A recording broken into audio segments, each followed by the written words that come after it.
ഉണ്ണികൃഷ്ണൻ പോറ്റിക്ക് ഇത്തവണ സ്വർണ്ണപ്പാളി കടത്താനാകാത്തത് തിരുവാഭരണ കമ്മീഷണറുടെ ഇടപെടൽ കാരണമെന്ന വിജിലൻസ് കണ്ടെത്തലിന് പിന്നാലെ അത് ബോർഡ് തീരുമാനമെന്ന രേഖയുമായി ദേവസ്വം ബോർഡിന്റെ വിശദീകരണം. 2024 തന്നെ തിരുവാഭരണം കമ്മീഷണർക്ക് ഇക്കാര്യം നിർദ്ദേശിച്ചു നൽകിയ കത്തുകളുമായി ദേവസ്വം ബോർഡ് രംഗത്ത് വന്നു. അതിനിടെ ഹൈക്കോടതി നിയോഗിച്ച സ്പെഷ്യൽ കമ്മീഷണർ അറിയാതെ ഇത്തവണ പാളി സ്വർണം പൂശാൻ അഴിച്ചു കൊണ്ടുപോയത് തിരുവാഭരണം കമ്മീഷണറുടെ വീഴ്ചയെന്ന് ദേവസ്വം പ്രസിഡന്റ് PS പ്രശാന്ത് മാതൃഭൂമി ന്യൂസിനോട് പറഞ്ഞു. ശബരിമലയിലെ സ്വർണ്ണക്കടത്ത് അന്വേഷിച്ച ദേവസ്വം വിജിലൻസിന്റെ ഈ റിപ്പോർട്ടിൽ ഉണ്ണികൃഷ്ണൻ പോറ്റി ഇത്തവണ പാളി കടത്തുന്നത് തടയാൻ തിരുവാഭരണം കമ്മീഷണർ നടത്തിയ ഇടപെടലുകൾ കൃത്യമായി വിശദീകരിക്കുന്നുണ്ട്. 20-ാം പേജിലെ പരാമർശത്തിൽ പക്ഷേ ദേവസ്വം ബോർഡിന്റെ നിർദ്ദേശപ്രകാരമാണ് ഇതെന്ന് പറയാത്തത് ബോർഡിനെ ചോദ്യമുനയിലാക്കി.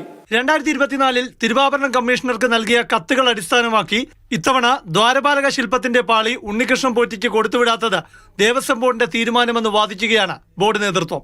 കത്തിൽ പാളി ചെന്നൈയിൽ എത്തിക്കുന്നതിന് Sabarimala executive officer, vigilance officer അടക്കമുള്ളവരുടെ മേൽനോട്ടം ഉണ്ടാകണമെന്ന് പരാമർശിക്കുന്നുണ്ട്.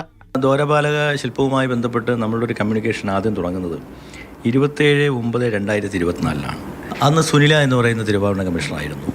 അതിനുശേഷമാണ് ഇദ്ദേഹം റജിലാൽ എന്ന് പറയുന്നത് വരുന്നത്. അതായത് തിരുവാഭരണ കമ്മീഷണർക്ക് ഈ റിപ്പോർട്ടിൽ ദേവസ്വം വിജിലൻസ് നൽകുന്ന ക്രെഡിറ്റ് ദേവസ്വം ബോർഡ് നേതൃത്വത്തിനുള്ളതാണെന്ന് അവകാശപ്പെടുകയാണ്.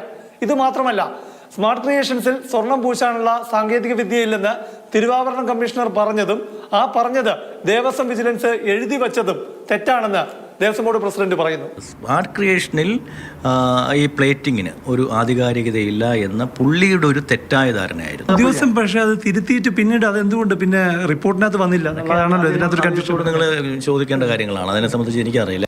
ഒരിക്കൽ സ്വർണം പൂശിയ പാളിയിൽ നിന്ന് സ്വർണം നീക്കം ചെയ്ത് അതുപയോഗിച്ച് വീണ്ടും സ്വർണം പൂശാനുള്ള സാങ്കേതിക വിദ്യ സ്മാർട്ട് ക്രിയേഷൻസിന് ഇല്ലെന്നാണ് തിരുവാഭരണം കമ്മീഷണർ റജിലാൽ ദേവസ്വം ബോർഡിന് മുൻപ് കത്ത് നൽകിയിരുന്നത്.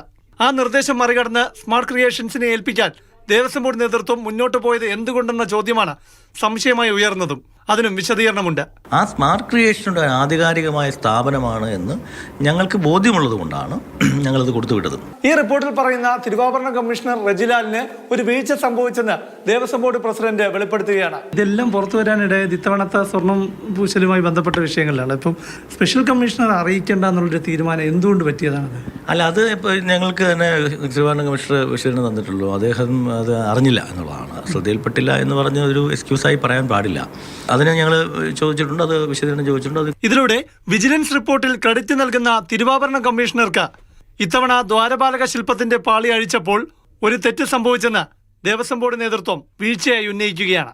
പ്രശാന്ത് കൃഷ്ണ, മാതൃഭൂമി ന്യൂസ്, തിരുവനന്തപുരം.